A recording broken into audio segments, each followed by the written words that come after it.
Ce travail est exactement le même que dans un hôpital normal.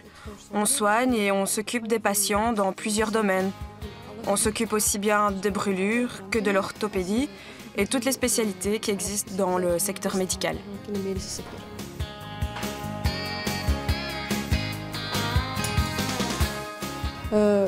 Ici, à l'hôpital militaire, il y a deux grands aspects.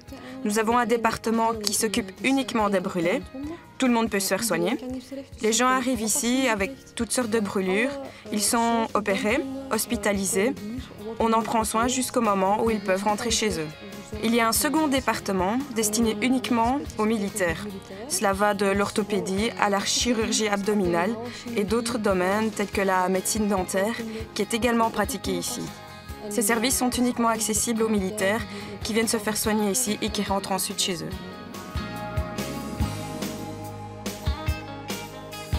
Maintenant, pour le reste, en tant que militaire, évidemment, on a d'autres obligations et possibilités aussi. Donc, en tant que militaire, on doit garder une certaine forme physique, ça c'est important, pour quand on part en mission. Et donc ça c'est la différence avec le civil. Avec le civil, on n'a pas de mission préparée comme ça.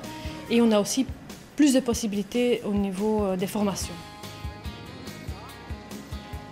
Si tu débutes le travail d'infirmière, tu peux commencer calmement et acquérir de l'expérience. Mais l'armée vous offre également la chance de vous spécialiser, aussi bien dans les formations comme les urgences, les soins intensifs par exemple, ou encore les soins de brûlure, en salle d'opération. Les gens ambitieux peuvent certainement trouver leur voie à la défense.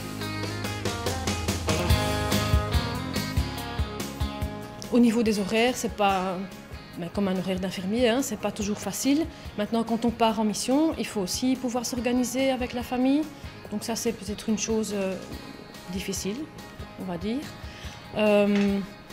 Au niveau des avantages, de nouveau, les formations et puis pouvoir découvrir autre chose que son métier d'infirmière. Donc quand on part en mission, c'est tout l'aspect aussi humanitaire, le contact avec d'autres populations et c'est apprendre son métier autrement. J'ai fait mes études normalement dans une école civile, comme toutes les autres infirmières. Dans ce domaine, il n'y a aucune différence. Je suis allée, comme les autres, dans une école à Hasselt.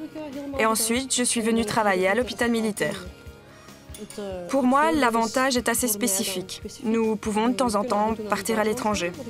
Je trouve ça assez intéressant. L'inconvénient est bien évidemment que nous devons parfois nous éloigner de notre entourage. C'est parfois un peu difficile. Mais naturellement, cela ne signifie pas qu'il ne faut pas profiter de l'aventure et qu'il ne faut pas tenter l'expérience. Je n'ai aucun regret à ce propos. En ik heb er nog helemaal geen spijt van.